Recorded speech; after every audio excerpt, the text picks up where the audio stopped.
दोस्तों नमस्कार, मैं doctor Jawahar the steel live YouTube channel में आपका स्वागत है। अब हम बटेश्वर और पड़ावली की गढ़ी को देख करके अब हम आ चुके हैं मितावली। मितावली भी एक ऐसा स्थान है, ऐसा स्थल है जहाँ शायद आपने सुना होगा, जो मध्य प्रदेश का हृदय स्थल, भारत का हृदय स्थल मध्य प्रदेश है। मध्य प्रदेश में मुरैना जिला है। कहा जाता है जॉन लुटियंस ने ही भारत की जो आत्मा है, भारत का जो हृदय स्थल है, जिसको हम संसद कहते हैं। संसद में लोकसभा, राज्यसभा, तमाम प्रकार की सभाएं होती हैं। वो नक्शा शायद यहाँ से लिया गया है। ये बात मैं आपको नहीं बता रहा हूँ, बहुत नई बात है कि शायद हमें मध्य प्रदेश के लोगों को ये पता नहीं होगा, खासकर मुरैना के लोगों को नहीं पता होगा कि संसद का जो निर्माण किया गया है वो नक्शा कहाँ से लिया गया है। वो मितावली जगह है और यहीं से लिया गया। चलो आगे देखते हैं।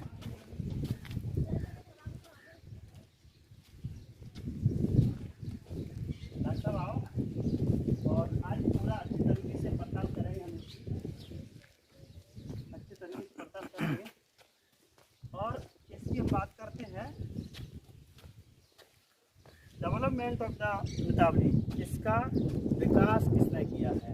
तो इसमें लिखा है फंडिंग गवर्नमेंट ऑफ इंडिया करती है और डेवलप्ड बाई, यानी अब किसके हिस्से में है? मध्य प्रदेश में स्थान है तो मध्य प्रदेश की रिस्पॉन्सिबिलिटी बनती है, जिम्मेदारी बनती है कि उसको ये काम करे। 2017-18 से लगातार ASI archaeology survey of India maintain. अब इसको क्या कहते हैं, उसको मेंटेन कौन करेगा? तो मेंटेन करेगा आर्कियोलॉजी सर्वे ऑफ इंडिया, यानी पुरातत्व विज्ञान जो है वो इसको क्या करेगा? मेंटेन करेगा। चलिए आगे बढ़ते हैं, आइए सर।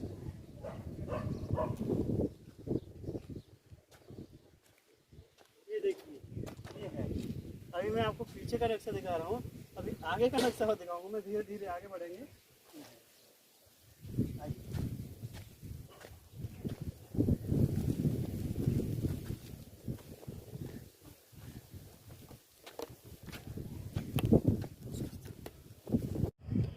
दोस्तों इधर हम नज़ारा देख के आए, हमारी दम फूल गई है और अब मैं और डॉक्टर साहब हम दोनों आज परेशान हो गए हैं और धीरे धीरे ये सीढ़ियाँ चढ़ेंगे। कितनी भारी हो गई हैं ये सीढ़ियाँ, हैवी हो गई हैं। देखिए फिर आपको हम ऊपर से नीचे का नज़ारा ज़रूर दिखाएंगे। जब भी जिसने इसका निर्माण कराया हो, देखो एक ही पत्थर है ये और सीढ़ी जैसा लग रहा है। देखिए ये देखो क्या शानदार पत्थर काट करके, डॉक्टर साहब पत्थर काट करके बनाया होगा, नहीं? अरे भैया, मुसीबतों का पहाड़ होता है ना। हाँ, मुसीबतों का पहाड़ है ये। आज दिखाई दे रहा है मुझे मुसीबतों का पहाड़। यही होता है असली मुसीबतों का पहाड़।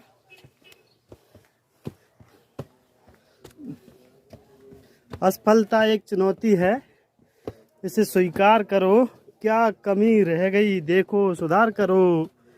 जब तक नींद चैन को न त्यागो तुम संघर्षों का मैदान छोड़कर मत भागो तुम। कुछ किए बिना ही जय जयकार नहीं होती, कोशिश करने वालों की कभी हार नहीं होती। तो देखिए, ये देखिए नीचे नज़ारा देखो। ये भी हवेली बनी है, हवेली को बाद में देखेंगे। और चलिए, सांस फूलती जा रही है मेरी, पता नहीं ऐसे लग रहा है ऐसे रोहतांग आ गया हूँ। मनाली क्रॉस कर दी हूँ मैंने। देखो लद्दाख की ओर बढ़ रहा हूँ ऐसा लग रहा है। आज आपको वो चीज़ दिखाने वाले हैं शायद आपने कभी नहीं देखी ऐसी दोपहरिया में। चिलचिलाती धूप का आनंद लेते हुए दो डॉक्टर आज लेबोरेटरी से बाहर निकलकर क्या आनंद आता है। देखो चलिए फाइनली हम पूरी तरीके से हम जंग जीतने वाले हैं। हाँ आ चुके हैं, मंदिर की जिसको तरफ 64 योगिनी मंदिर भी कहते हैं और तमाम प्रकार की हम संज्ञा देते हैं। हवा का प्रेशर बढ़ रहा है तो मुझे हाथों का सहारा लेना पड़ा, क्योंकि नीचे गिर सकते थे। चलिए दोस्तों, ये यहाँ मैं आपको बता दूं क्या लिखा है। यह स्मारक राष्ट्रीय महत्व की घोषणा करने वाले हैं। हो प्राचीन स्मारक रक्षण संबंधी सन 1951 के एक्ट के तहत इतना ये किया गया है। और अब देखते हैं आगे। चलिए आप नज़ारा देख लीजिए। 2017 में आया था मैं, 2017 में आया था मैं, तब तो मुझे कुछ खास देखने को नहीं मिला, क्योंकि मैं उस समय आया था, अबोध बालक था। अब मैं आपको ये दिखा रहा हूँ। मेरे डॉक्टर साहब का गांव बगल में ही है। डॉक्टर साहब सच में आज बहुत मेहनत कर रहे हैं। सही जो आनंद होता है एसी से बाहर निकल कर देखो, दुनिया कितनी बड़ी लगती है। नहीं तो एक कमरे में ज़िंदगी निकल जाती है। जी डॉक्टर साहब, बिल्कुल बिल्कुल सही बात है। चलिए मैं आपको इधर उधर घुमा दूँ। पहले तो ये अप्रैल का महीना है और अभी हम उस इलाके से आए हैं जो इलाका दिख रहा है ना, वो के आसपास। हाँ। अब हम आपको दिखाएंगे भारत की संसद का नक्शा 100% यहीं से लिया गया है। वो नक्शा ये बिल्डिंग है, ये बिल्डिंग है, ये बिल्डिंग। और चलिए, और ये बिल्डिंग वही है जहाँ हमारे देश की तकदीर और तस्वीर लिखी जाती है। पहले लिखी जाती जॉन लुटियंस के समय, लेकिन आज की डेट में भी वो बिल्डिंग जिंदा है, वो पत्थर जिंदे हैं, वो इतिहास जिंदा है। इस इतिहास को हम बताने की कोशिश कर रहे हैं। आपको देखिए, ये मैंने आपको एक साइड का हिस्सा बताया है। अब इसमें 7100 महादेव मंदिर ऐसा कुछ कहा जाता है। डॉक्टर साहब, अब मैं बताने की कोशिश करूँगा। ये है, चलिए मैं आपको अब मैं आपको इधर बताता हूँ। दोस्तों, इस भारत का जो संसद है उसका नक्शा यहाँ से लिया गया है, ये डेफिनेट सही है। लेकिन इस बिल्डिंग का, इस इतिहास का, इस कल्चर का निर्माण किसने करवाया, उस बारे में हम अभिलेख में पढ़ते हैं। चलिए एक बार अभिलेख की तरफ हम देखते हैं। तो 7100 महादेव मंदिर, इसको क्या है, 7100 महादेव मंदिर का नाम दिया गया। अब किसने बनवा दिया मंदिर, देखिए, मितावली ग्राम की ऊंची पहाड़ी पर। सच में बहुत ही ऊंचा है। मेरी भी दम फूल गई है, डॉक्टर साहब की दम फूल गई है। ठीक, तो क्या है, ऊंची पहाड़ी पर निर्मित है। यह मंदिर स्थानीय लोगों के बीच इको तरस्सा महादेव, क्या है, इको तरस्सा महादेव मंदिर के नाम से जाना जाता है। किस नाम से, इको तरस्सा महादेव मंदिर के नाम से। इस मंदिर की भू योजना विशिष्ट, भूमि से जो नीचे फाउंडेशन है उसकी विशिष्ट क्या योजना है, तथा भारतवर्ष में प्राप्त 64 योगिनी मंदिर की भू योजना के समान है। यानी पूरे भारत में हम 64 योगिनी मंदिर की बात करते हैं तो सबका फाउंडेशन हमें एक जैसा मिलता है, जिसमें प्राय मुख्य मंदिर के चारों ओर वृत्ताकार में देव प्रकोष्ठ होते हैं। अभी हम आपको बताएंगे कि देव प्रकोष्ठ क्या होता है। मंदिर का प्रवेश द्वार पूरब में तथा इसके चारों निर्मित प्रकोष्ठ, जिसके सामने स्तंभों पर आधारित बरामदा है। जो भी उनके छोटे छोटे क्या कहें प्रकोष्ठ हैं, उनकी साइड में, चारों साइड में बरामदा भी की है। बहुत छोटे छोटे हैं। इन प्रकोष्ठों में से कुछ में शिवलिंग विद्वान है। किसमें क्या लिखा है, ये क्या रखा है, शिवलिंग रखा है। मध्य में एक ऊंची गोल जगती पर मुख्य मंदिर है, जिसके गर्भगृह में, गर्भ में इस बीच का जो गर्भगृह में शिवलिंग स्थापित है। अभिलेखी साक्ष्य के आधार पर इस मंदिर का निर्माण महाराजा कौन है? महाराजा देवपाल द्वारा 1323 ईस्वी में। कब? 1323 में। जॉन लुटियंस कब आया? 1900 की समथिंग मार्क में। 1323 ईस्वी में कराया गया था। मंदिर की पहाड़ी की तलहटी में भारी भरकम आभूषण युक्त आधम कद कुषाण कालीन पाषाण प्रतिमाएं प्राप्त हुई। यानी जो भारी भरकम तलहटी है नीचे, उसमें क्या कुषाण शकहूण कुषाणों की बात करते हैं। भारत में यूची जातियां आई थी, इन्होंने भारत पर आक्रमण किया। उनकी कुषाण काली मंदिर हमें प्रतिमा देखने को मिलती हैं, जो वर्तमान में पुरातत्व संग्रहालय ग्वालियर में स्थापित की गई हैं। चलिए दोस्तों, हम अब आगे बढ़ते हैं। तो भारत की तकदीर और तस्वीर लिखी जाती है, तो हम पहली दहलीज पर पैर रखते हैं, पहली सीढ़ी पर पैर रखते हैं, ठीक, दूसरी पर रखते हैं, तीसरी पर रखते हैं, चौथी पर रखते हैं, पाँचवीं छठवीं पे। अब हम आ चुके हैं बीच में। उस समय महाराजा देवपाल ने इसका निर्माण कराया, लेकिन अब तो वहाँ की हमारी तकदीर और तस्वीर इसी नक्शे के आधार पर चुनी जाती है, लिखी जाती है। इसमें लोकसभा, राज्यसभा, विधानसभा। देखो, पहली बात तो ये जो दरवाजा है छोटा सा है, अच्छा मेरे से तो बड़ा है, ठीक। अब ये कुछ ये अभिलेख है, लिखा गया है इसमें। मेरी तो कुछ समझ में नहीं आ रहा क्या है, आधे अधूरे अक्षर लिखे हैं, ठीक। अब आइए देखिए, यहाँ से 64 योगिनी मंदिर स्टार्ट हो जाता है।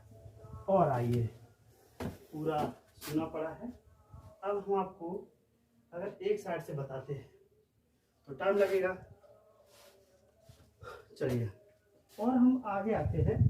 तो जो मैंने बीच की आपकी बात बताई थी, तो बीच में हम देखते हैं। और दर्शक, अब आप इधर आकर के घुमा दीजिए इसको कैमरा। क्या संसद का नक्शा ऐसा ही है? इस पे समूची व्यवस्था क्या की गई है? देखिए इधर दिखाएं। अगर इसमें पानी भर जाएगा, पानी भर जाए बाहर में कैसे निकलेगा? तो पानी को निकालने के लिए यहाँ से एक क्या दे दिया है? मोरी दे दी, इसको मोरी कहते हैं। और उसके अलावा अब नक्शा धीरे धीरे घुमाएं तो हम इसका चारों साइड से चक्कर लगा देंगे। इसको हम 64 योगिनी मंदिर कहते हैं। और धीरे धीरे आना साहब ऐसे। और बीच में मैंने आपको बताया, सबके बीच में एक शिवलिंग भी रखा गया है। धीरे धीरे बिल्कुल लोग गिनते हैं कितनी इसकी वो है ऐसे।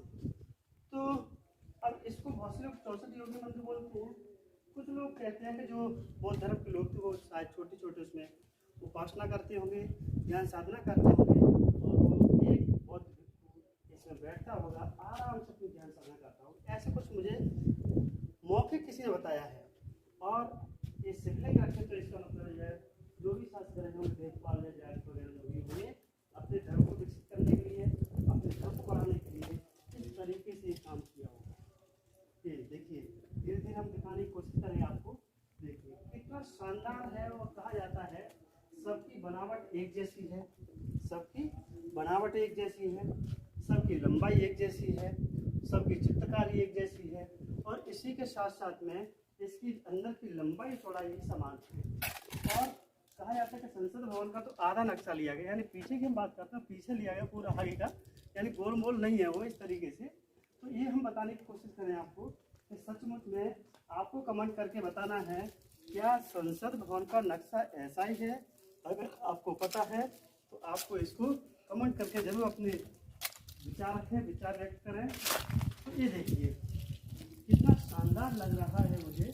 मेरी काफ़ी दिनों से दिल की इच्छा थी, मैंने पढ़ा था 2017 में यहाँ पर आया कि 64 योगिनी मंदिर है, और उस मंदिर का जॉन लुटियंस ने यहीं से नक्शा लिया है।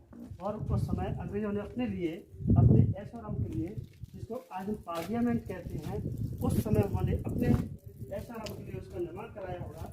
लेकिन आज हमारे लिए वो पार्लियामेंट है, पार्लियामेंट हाउस है, जिसमें हमारे देश के राजा न कहते हुए हम उनके अपने देश के राजनेता कहेंगे। दोस्तों, इस तरीके से हम पूरा इसकी बात कर रहे हैं और इसमें देख रहे हैं कि ये सच में क्या शानदार नज़ारा रहा होगा। उस समय देख रहे होंगे, जो भी यहाँ आता होगा देख करके धन्य हो जाता होगा कि इसका नक्शे का दिमाग उसके मन में कैसे आया होगा, कैसे उसने निर्माण कराया होगा। ये सारी बात हम आज के समय सोचते हैं, उस समय के देवपाल ने क्या सोचा होगा, हम किस तरीके से इसको डिजाइन कर रहे हैं, किस तरीके से बना, किस तरीके से आर्किटेक्ट का उसका मन में आया होगा और इसका निर्माण स्टार्ट करा दिया।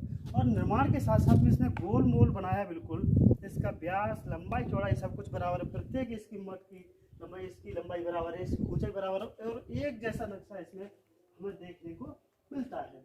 और ये चित्रकारी जो कटिंग की गई है वो एक जैसी है, यानी ऐसा अनुमान नहीं लगा सकते कि किसी की ज़्यादा है किसी का नहीं। भले विभिन्न प्रकार के विभिन्न कारीगरों ने बनाया होगा, लेकिन आज तो ऐसा प्रतीत होता है कि सचमुच में किसी एक व्यक्ति ने ही इसका निर्माण किया होगा। दोस्तों आपको देखना है, अगर आपको कभी समय मिलता है जरूर मध्य प्रदेश के डिस्ट्रिक्ट मुरैना में मितावली में आप जरूर आएँ, तो आपको भी नहीं चलिए दोस्तों, तो ये शिव जी का वो है, तो हमें जूते उतार के ऊपर प्रवेश करना है और तो मैं वो जूते उतार देता हूँ और आइए अब देखते हैं अब इसमें जो भी है। तो देखिए ये सब क्या है, दो खम्भे दो और इसकी चित्रकारी ये एक है यहाँ से यहाँ तक, फिर ये अलग है, ऐसी है ऐसी ये है, इसकी भी एक जैसी डिजाइन है। और इसके अलावा डॉक्टर साहब और आ गया है और ये इधर से और इसके साथ साथ में इधर जैसा ही है, जैसा ही हमें इधर भी देखने को मिलता है। तो दोस्तों देखो कितना अंदर है, कितना अच्छा लग रहा है और इसमें कुछ अभिलेख भी है। तो अभिलेख में पहले हम इसको डॉक्टर साहब इसको एक बार पूरा बता देते हैं ना। ये है देखो इसकी लंबाई चौड़ाई, ठीक। तो दोस्तों मैं इसको आपको बता रहा था, इसकी लंबाई चौड़ाई सब बराबर है। तो ये जो है इसकी लंबाई बिल्कुल समान है और औसत इसकी समान है और ये इसकी भी समान है। इस तरीके से हम इसको देखते हैं तो ये इसके बीचों बीच है, एक जिसको प्रदक्षिणा पथ कहते हैं, एक ये है, एक इस साइड में लोग आराम से अगर कोई वो करना चाहता होगा तो इसमें भी आराम से कर सकता होगा, ऐसे यहाँ पर भी कर सकता है, क्या कहते हैं परिक्रमा दे सकता है। तो इसमें अब हम देखते हैं ये शिवलिंग रखा है, जो भी रहा होगा उसने इसमें शिवलिंग रखा है, काफ़ी प्राचीन है। और ये देखिए इसमें शिवलिंग का रंग दो, एक छोटा एक बड़ा शिवलिंग रखा है। और हमें इधर में ये मिल रहा है, क्या मिल रहा है, ये अभिलेख का डाक्सा। तो किमंदिका लिमा वाले मघो बेवात तेतवा पी पात्रा, पता नहीं ये को समझ में नहीं आ रहा है, ये भी लिखा है। और इधर चित्रकारी की गई है। तो दोस्तों इस तरीके से हम आपको पूरा इतिहास बताने की बात कर रहे हैं और जो भी उस समय निर्माण किया हो उसके लिए बहुत साधुवाद धन्यवाद कि इसने इस तरीके का निर्माण किया है। इतिहास में पहली बार हमें देखने को मिलता है। एक बार हम चारों साइड नज़ारा और मान लेते हैं, देखिए बहुत ही शानदार लग रहा है, देखो। और ये भी देखिए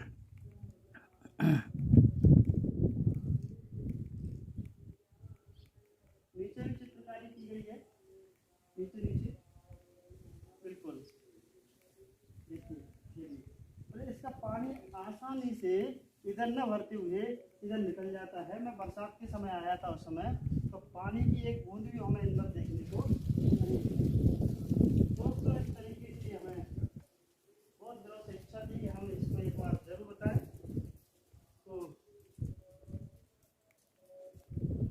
तो दोस्तों मैं आपसे यही गुजारिश करूंगा, निवेदन करूंगा, अगर आप मध्य प्रदेश में आते हैं ज़रूर ही एक बार डिस्ट्रिक्ट मुरैना मितावली स्थान, यहाँ से मालनपुर थोड़ी सी दूर है, 8 किलोमीटर की दूरी पे है। मुरैना से 35 किलोमीटर की दूरी पर है, 28 किलोमीटर की दूरी पर है। ग्वालियर से 40 किलोमीटर की दूरी पर है। आप आसानी से यहाँ पर आ सकते हैं। और आप अन्य देशों में रहते, विदेश में रहते हैं तो बगल में ही महाराजपुरा एयरपोर्ट है, वहाँ से आ सकते हैं। अगर ट्रेन से आना चाहते हैं दिल्ली से या बम्बई से, कहीं से भी आप ग्वालियर से पा सकते हैं। दोस्तों अगर आपको वीडियो अच्छा लगता है शेयर कीजिए, चैनल को सब्सक्राइब कीजिए और हर भारतीय के दिलो दिमाग में मोबाइल में ये भारत का नक्शा जो जमा हुआ है वैसे ही वीडियो के दिमाग में पहुँच जाना चाहिए। तो मेरा सबसे निवेदन है कि एक बार ज़रूर यहाँ पर देखने के लिए आए। और हम भारतीय लोग हैं, भारत की पहचान इसी से ही है।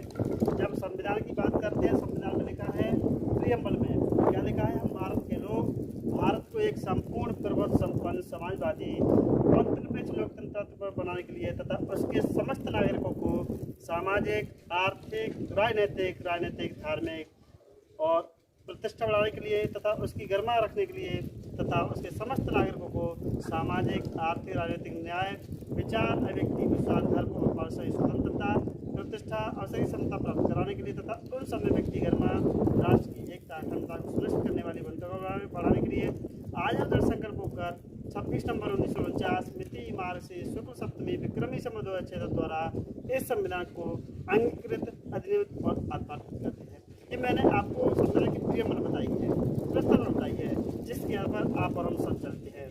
संसद का मतलब क्या होता है, संविधान होता है, और संसद को ही संविधान के मध्य चलाया जाता है। धन्यवाद दोस्तों, वीडियो को अंत तक देखते रहिए। धन्यवाद।